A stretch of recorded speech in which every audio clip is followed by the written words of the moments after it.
नमस्कार दोस्तों, स्वागत करता हूं आप सबका अपने YouTube channel learning point two all subjects में। आज हम इस वीडियो में स्ट्यूजन प्रोसेस के बारे में जानेंगे कि स्ट्यूजन प्रोसेस में कैसे इसका प्रोसेस होता है। इसका तो प्रोसेस जैसे बहुत ब्रॉड है। जैसे इससे हम cable coating, monofilament, pipe, sheet, film, tube, box strapping और फिर ओवन सैक्स और फिर उसके बाद प्रोफाइल बनाने में हम लोग इसका प्रयोग करते हैं स्ट्यूजन प्रोसेस का।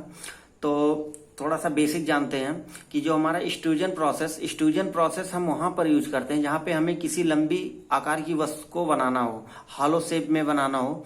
जैसे पाइप को हमें बनाना है, वहां पे हम स्ट्यूजन प्रोसेस का प्रयोग करते हैं कंटिन्यू, क्योंकि स्ट्यूजन जो प्रोसेस होता है वो हमारा कंटिन्यूअस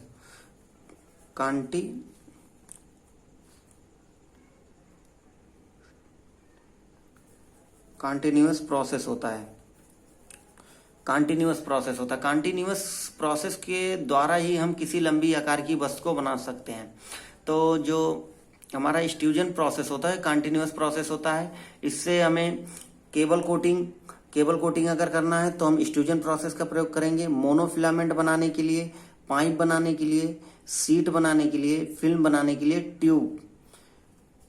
ट्यूब होगा ये, ट्यूब बनाने के लिए, और बॉक्स स्ट्रैपिंग करने के लिए, या टेप या प्लास्टिक ओवन सैक्स का मतलब ये है जो हम लोग बोरा बोलते हैं, बोलते हैं, या उसको, और जिसमें हम लोग जैसे किसी वस्तु को हम लोग जैसे डीएपी ओपी लेकर आते हैं उसमें लगा होता है, उसी को हम ओवन सैक्स बोलते हैं, बोरा। और फिर उसके बाद प्रोफाइल बनाने में, इत्यादि वस्तुओं को बनाने में हम स्ट्यूजन प्रोसेस का प्रयोग करते हैं। जो हमारा मटेरियल यूज होता है इसमें मेनली वो PP, PVC, HDPE, LDP, HDPE, PBT, PET, nylon, PC, LLDP, ABS और एचआईपीएस। जो हमारा एबीएस और एचआईपीएस मटेरियल होता है ये मेनली सीट बनाने में इसका प्रयोग हम लोग करते हैं। और ये जो हमारा पीवीटी मटेरियल होता है इसका उपयोग हम केबल कोटिंग में ज्यादा प्रयोग करते हैं, क्योंकि ये जो हमारा होता है गुड इलेक्ट्रिकल रेजिस्टेंस होता है,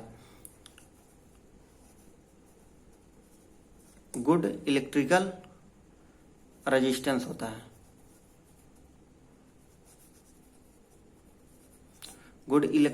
रेजिस्टेंस होता है, इसीलिए हम लोग केबल कोटिंग में ज्यादातर पीवीटी मटेरियल का प्रयोग करते हैं।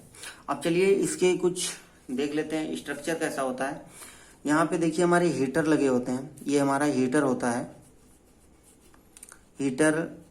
हीटर हमारा जो होता है प्लास्टिक मटेरियल को मेल्ट करता है, उसको लिक्विड फॉर्म में कन्वर्ट करता है।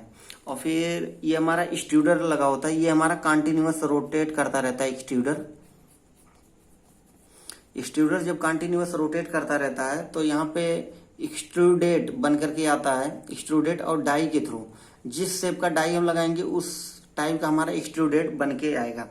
ये हमारा हॉपर होता है, हॉपर में हम प्लास्टिक मटेरियल को फिल करते हैं। हॉपर के थ्रू हमारा जो मटेरियल होता है वो हमारे स्क्रू के फीड जोन में आता है। फीड जोन में आने से फिर हमारा स्क्रू ऐसे रोटेट करता रहता है। रोटेट करते करते जो हमारा मटेरियल यहाँ पे होता है वो आगे आ जाता है, आगे आके फिर यहाँ पे डाई के थ्रू बाहर आता है। फिर यहाँ पे देखिए ड्राइव यूनिट होता है स्क्रू को रोटेट कराने के लिए। ड्राइव यूनिट दो टाइप्स का होता है, दो टाइप का यूज करते हैं। जैसे पुली एंड बेल्ट वाला, एक पुली बेल्ट और दूसरा जो हमारा होता है गियर सिस्टम।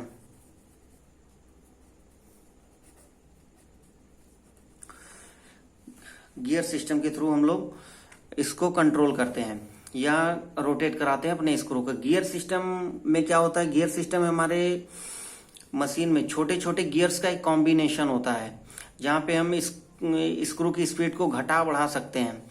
और जो हमारा पुली बेल्ट होता है ये हमारा जैसे मोटर हो गया, ये हमारा बेल्ट हो गया हमारे एक्सट्रूडर से, ये मोटर और ये हमारा बेल्ट कनेक्ट होता है हमारे एक्सट्रूडर से।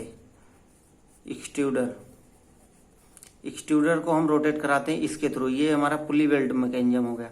और फिर इसके बाद ये हमारा गियर सिस्टम। गियर सिस्टम में हमारे छोटे बड़े गियर्स का कॉम्बिनेशन होता है जो हमारे स्पीड को रिड्यूस करने में या इंक्रीज करने में बहुत ही हेल्पफुल होते हैं। ये था हमारा एक्सट्रूजन प्रोसेस।